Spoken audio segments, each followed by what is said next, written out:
So hello everyone. इस video में हम सीबीडीसी करिकुलम में second year syllabus of materia Medica में जितनी भी मेडिसिन हैं उसमें से मैक्सिमम में क्या इंपॉर्टेंट वाइवा क्वेश्चन बन सकते हैं वो समझने वाले हैं।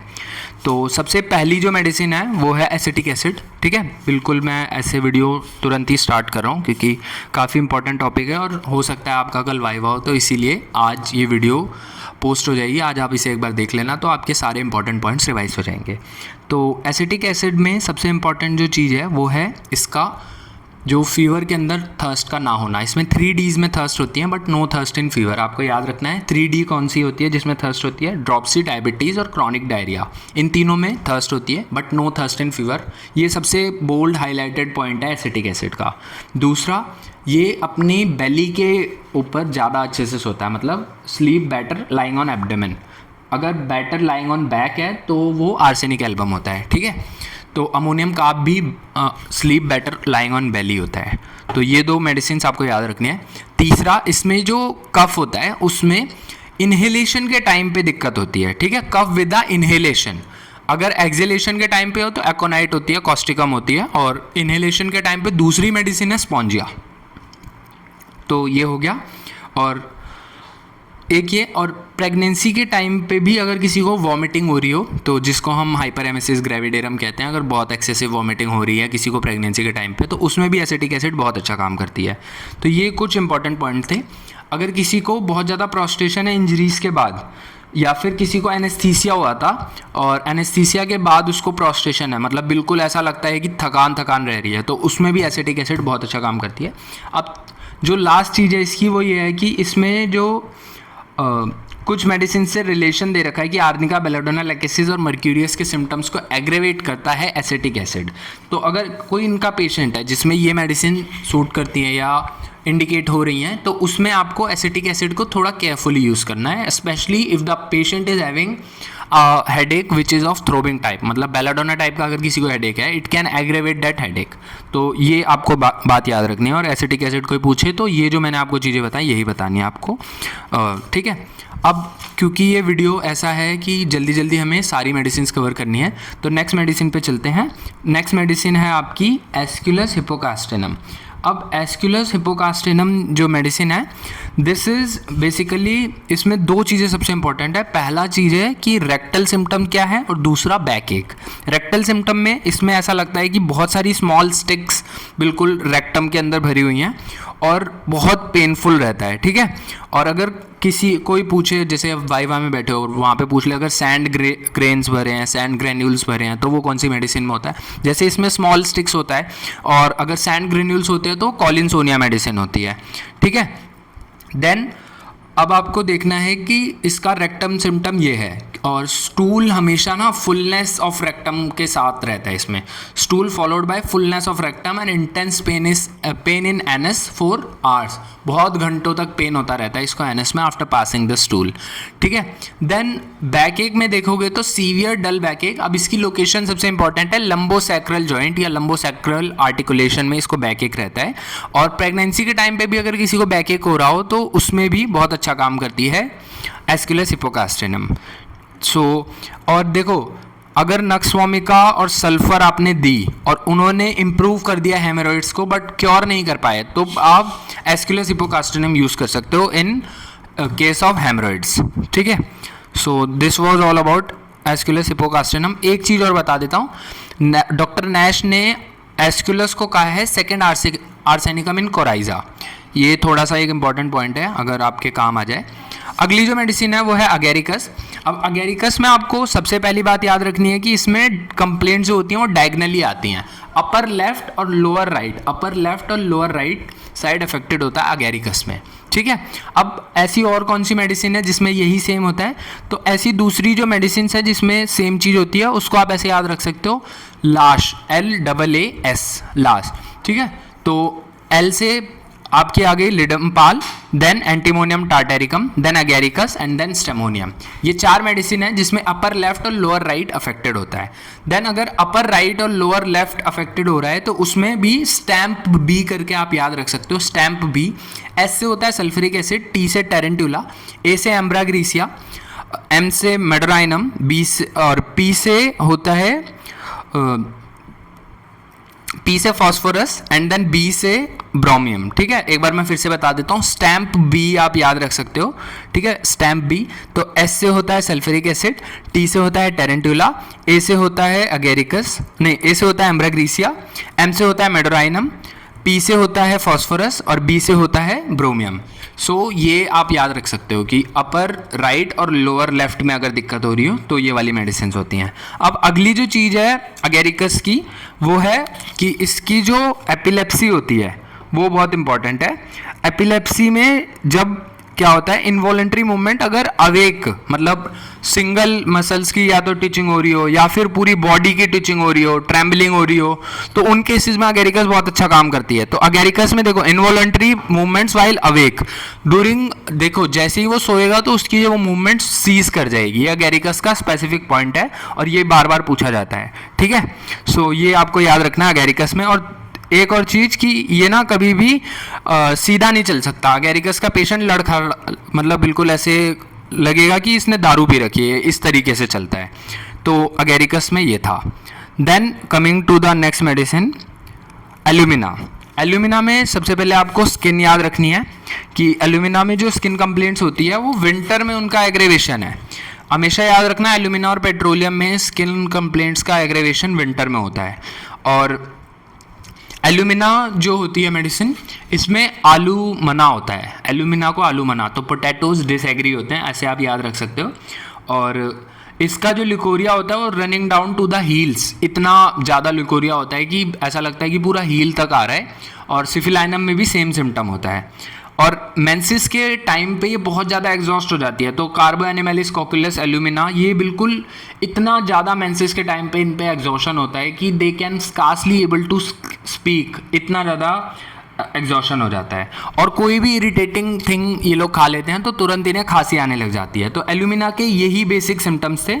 और न्यू मून और फुल मून पे एग्रेवेशन होता है एल्यूमिना में। देखो न्यू मून और फुल मून दोनों है इसके अंदर, तो आपको याद रखना है। और इसको ना बहुत सारी चीज़ों की डिज़ायर होती है।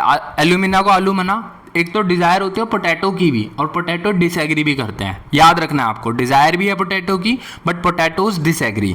देन आप देखोगे इसको डिज़ायर रहती है जैसे एसिड फूड्स की, चारकोल की, क्लव्स की, इनडाइजेस्टिबल थिंग्स की। ऐसा ही हमें सिक्यूटा विरोसा में देखने को मिलता है, कैलकेरिया कार्ब में देखने को मिलता है, इनडाइजेस्टिबल थिंग्स की डिज़ायर होती है।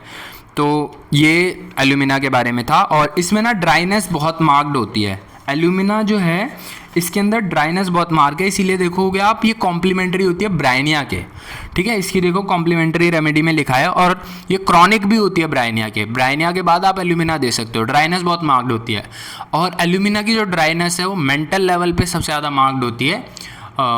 किसी और वीडियो में इसकी अच्छे से बात करेंगे, अभी तो हम सिर्फ उससे वाइवा से रिलेटेड क्वेश्चंस कर रहे हैं। ठीक है, देन एनाकार्डियम, अगली जो मेडिसिन है वो एनाकार्डियम है। और एनाकार्डियम में आपको सबसे पहले क्या देखना है कि सडन लॉस ऑफ मेमोरी हो जाता है। कोई भी ऐसा पर्सन जिसमें सडन लॉस ऑफ मेमोरी हुआ हो, देखो हाईलाइटेड पॉइंट्स में ये लिखा है, और उसको ऐसा लगता है कि वो सपने में ही जी रहा है। Everything seems to be in a dream, ये बहुत इंपॉर्टेंट सिम्टम है। हम एनाकार्डियम को जब भी सोचते हैं तो यहाँ तक सोचते हैं कि एक आदमी इस कंधे पे बैठा है, एक आदमी इस कंधे पे बैठा है, ये कह रहा है सही करो, ये कह रहा है गलत करो।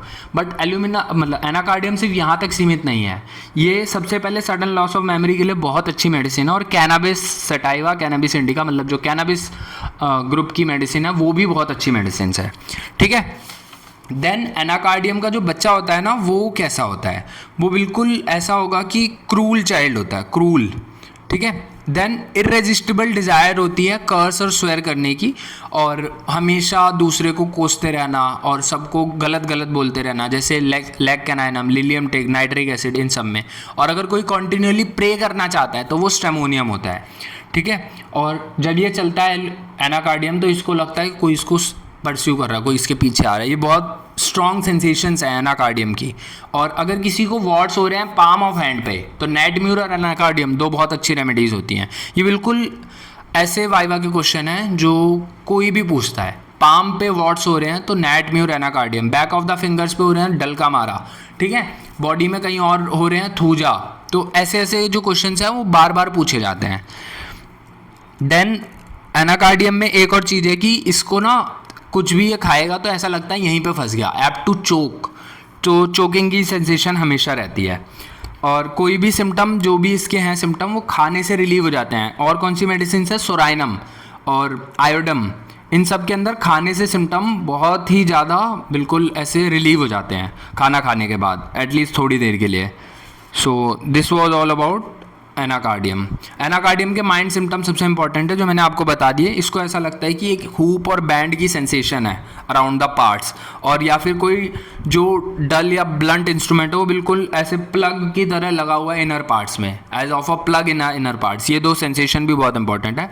ये सीरियस मैटर्स पे हंसता है और जो चीज़ें लाफेबल हैं उन पे बिल्कुल मुंह बना के बैठ जाएगा, ऐसा, ठीक है। So this was about anacardium. Then coming to argentum nitricum, नहीं एक सेकेंड, हाँ, देन कमिंग टू एपोसाइनम। तो मैंने आपको एसिटिक एसिड में ड्रॉप्सी बोली थी, एपोसाइनम में भी ड्रॉप्सी सबसे इंपॉर्टेंट चीज़ों में से एक है।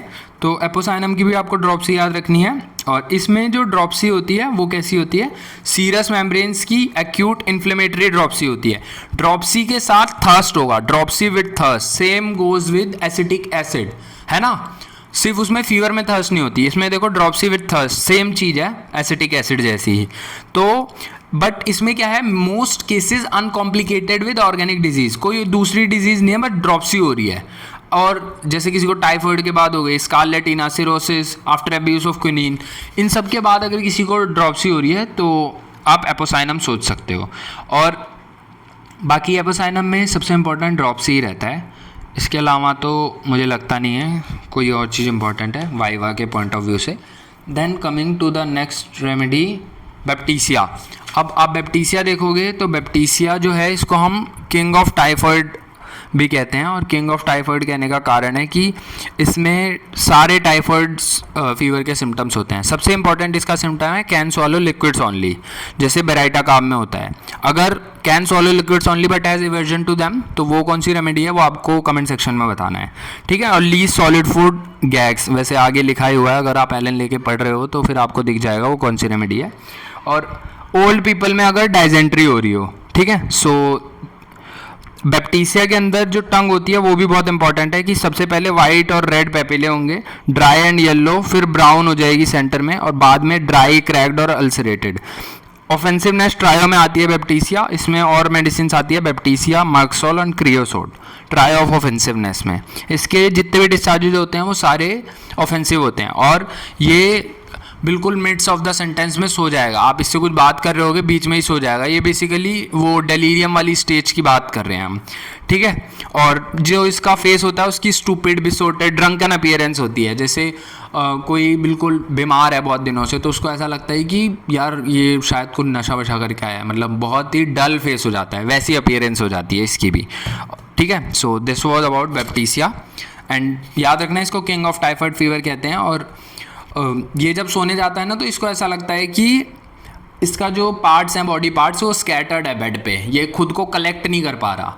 तो ये इसका एक बहुत इंपॉर्टेंट सेंसेशन रहता है कि इसको लगता है इसके जो पार्ट्स हैं वो बिल्कुल बहुत ज़्यादा अलग हैं इसी बॉडी से और ये खुद को कलेक्ट नहीं कर पा रहा। और टंग मैंने आपको बता ही दिया। Then coming to the next medicine that is bellis. तो बेलिस के बारे में पहले ही बता देता हूँ। वैसे तो रेलवे स्पाइन इसका सबसे इंपॉर्टेंट की नोट है जो बार बार पूछा जाता है। और बेलिस अगर किसी को सर्जरी के बाद पेन रह रहा हो तो भी दे सकते हैं, इंजरी की बहुत अच्छी रेमेडी है। और बेलिस क्योंकि बोरिक में दे रखी है तो इसके पूछने के चांसेस भी ज़्यादा हैं।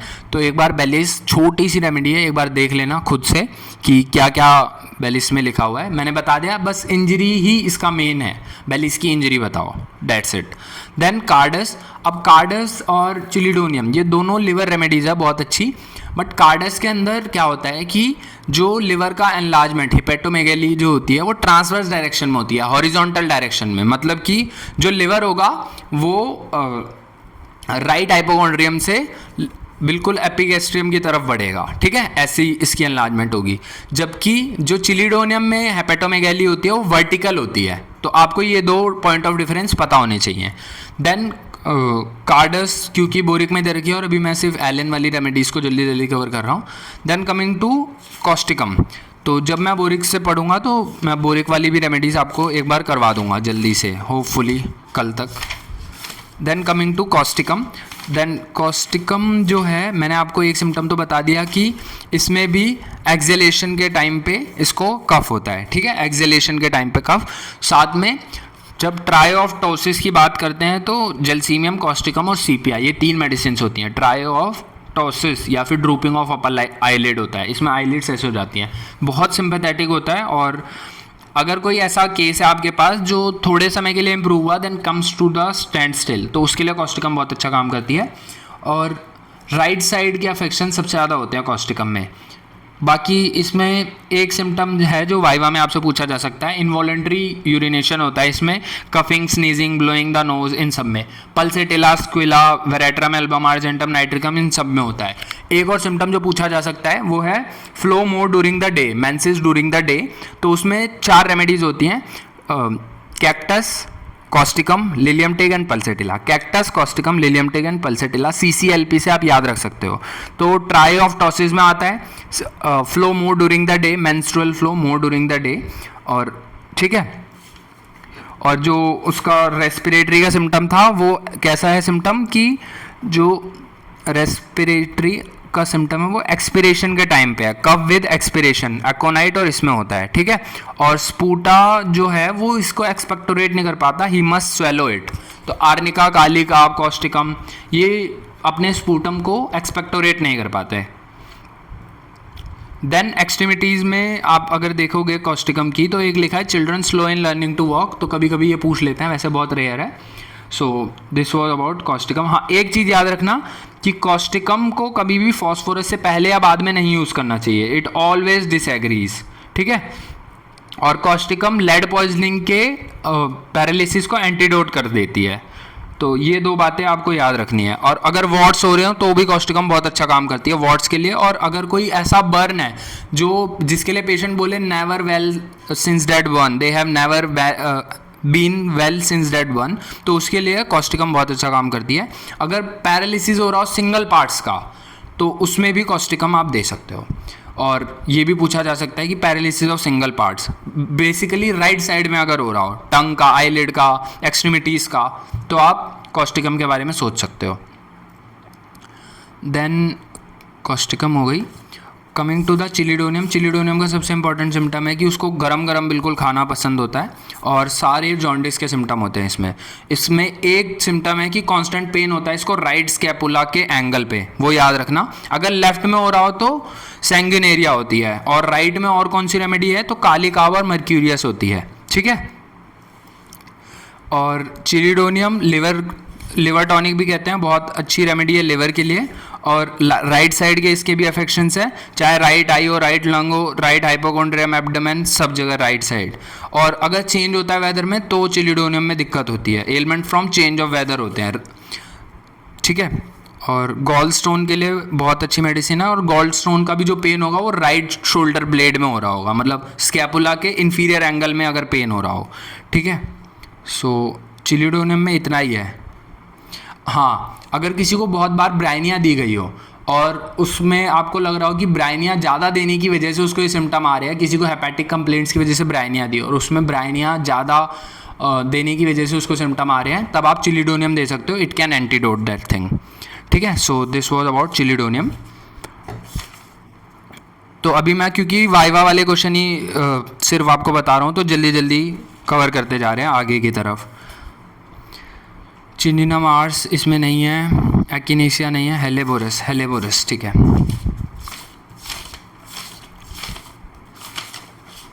Then coming to the next medicine, helleborus. तो हेलेबोरस में आपको ब्रेन सिम्टम्स याद रखने हैं।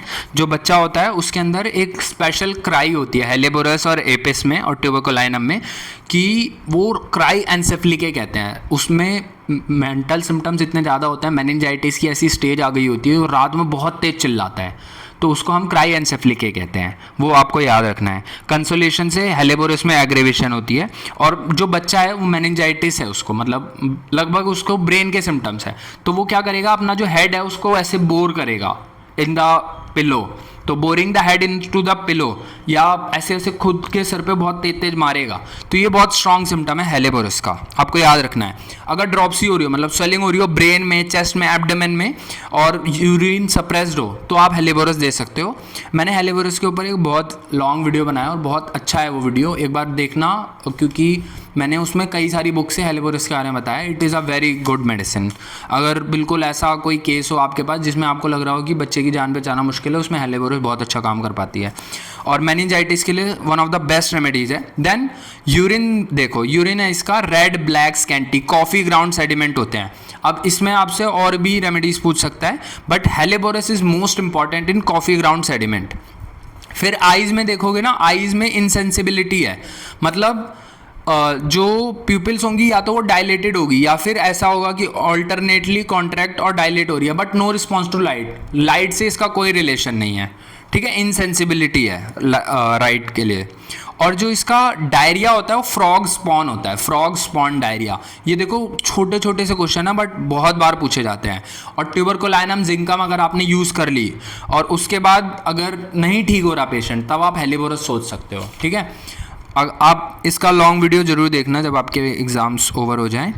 और हाँ, अगर किसी को सप्रेस्ड एक्जिंथमाटा, मतलब कोई फीवर हुआ था जो इरप्टिव फीवर था, उसके बाद आपने उसको मेडिसिन दी जिससे वो फीवर सप्रेस हो गया और उसकी वजह से ब्रेन के सिम्टम्स आ रहे हैं, then you can give helleborus, बहुत अच्छा काम करती है helleborus. So this was all about helleborus. एक चीज़ और है कि अगर किसी यंग गर्ल में मेंसेस आए थे, फिर वो रुक गए, अब वो नहीं आ रहे, menses fail to return after appearing, तो आप हेलेबोरस दे सकते हो, it can bring on that menses. So this was all about helleborus, और ये वीडियो भी 21 मिनट का हो चुका है, so I think we need to stop here. बाकी की जो मेडिसिन है वो मैं दूसरे वीडियो में कवर करने की कोशिश करता हूँ, तो मिलते हैं नेक्स्ट वीडियो में, तब तक के लिए बाय बाय।